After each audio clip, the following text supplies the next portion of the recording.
Most small business owners think they can't let go because they're control freaks. They're not.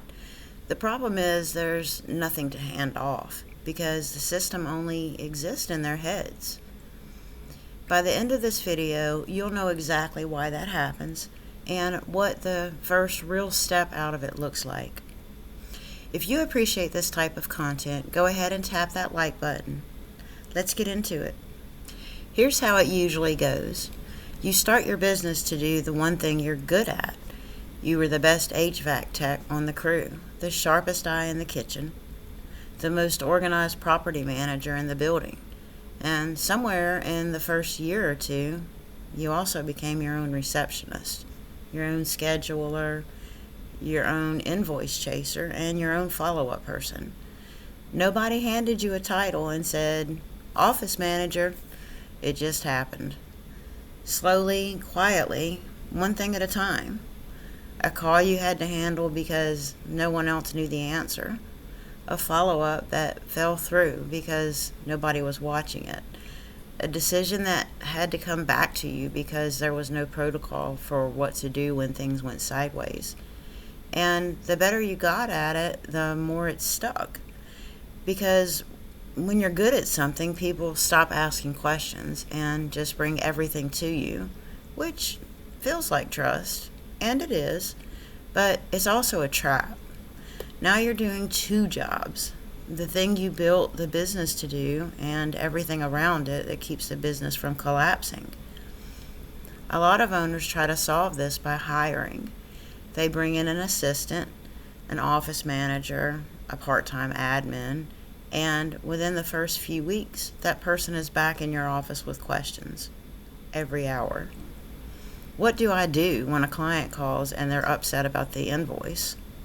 What's the policy if a job gets delayed? Who do I contact when a supplier doesn't show up?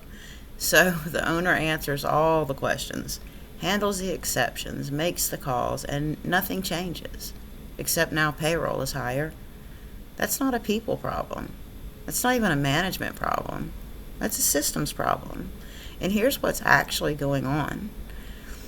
When you've been running everything yourself long enough, all the decisions live in your head, not in a document, not in a checklist, and not in a folder someone can open when you're not there. It's in your head. When someone new comes in, there's nothing for them to follow. The only way to get anything done right, the way you do it, is to ask you, which means you're still in the middle of everything. You're just paying someone to stand next to you while you run the show. Quick break. If this sounds familiar to you and you want to walk through what it looks like in your specific business, you can book a free call with me at paulabidemanconsulting.com. I work with small business owners to build the systems that actually get you out of the middle of it. The link is in the description and the pinned comment below. Now back to it. Let me tell you how I did this in my own business. When I started, I couldn't afford to hire anyone. And even if I could, my business is people first. My clients need my attention, not a version of me that's distracted by a full inbox and a to-do list that never ever ends. So I looked at everything I was doing that wasn't client work. Every Sunday I was sitting down to plan my week. I was clearing junk out of my email. I was tracking industry trends, industry news, not just in my space, but in the industries that my clients are in. I was gathering leads. I was building content. And every single one of those things was eating hours I just didn't have. I couldn't hand those off to a person. And honestly, you can call this a control issue. Or you can call it caring deeply about how people feel when they interact with your business. Either way, I needed it done my way. So I built the system first. I trained AI in my voice. I wrote out a master prompt, how I speak, what my business goals are, what I will not compromise on, how I talk with clients, people first. Not new tools, but using what they already have. Truly listening before making any recommendations.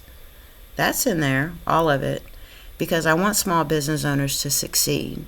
And if you trust me, I earn that trust. Then I built workflows for every scheduled task so the AI knows exactly what to do and when. Now, every morning I just say, "Good morning," and I get a full rundown of what's on my schedule for that day. My email is filtered, junk's all gone, the newsletters are organized, anything important is surfaced. Every week I get an industry intel snapshot. What matters in my business and what matters in the small business world right now. Sunday afternoons, my week gets planned, and every Saturday, a new lead list is waiting for me. That's at least 5 people doing part-time jobs, and it's costing me about $100 a month. One full-time hire would run me $40,000 a year, and they still couldn't do all 5 of those things.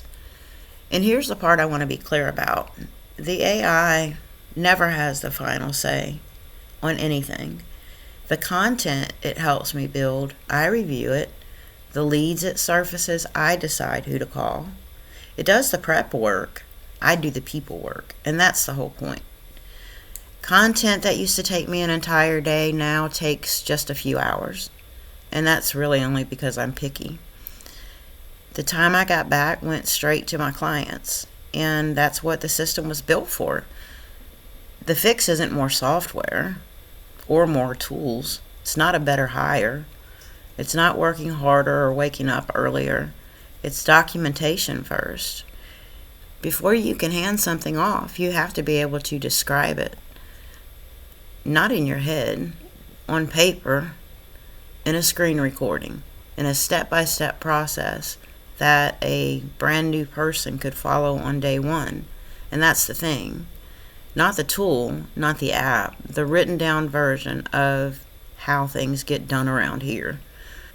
When a business stops depending on one person's memory and starts running off a system anyone can follow, something shifts. The questions slow down, the fires slow down, and for the first time, the owner has a Tuesday afternoon where nothing collapses because they stepped away for an hour, took an actual lunch break. That's what you built this for, not to be the only person holding the whole thing together every single day. So, if you're the person who knows everything and you're quietly terrified of what happens if you take a week off, that's not a sign you need to work harder. That's the sign you need to build the thing that works when you don't. That's exactly what I help people do. Book a free call at paulabolting.com. The link's in the description and the pinned comment below. And if you want to go deeper on what it actually looks like to document your workflows so someone else can run them, I made a video on exactly that. You can check it out by clicking right here.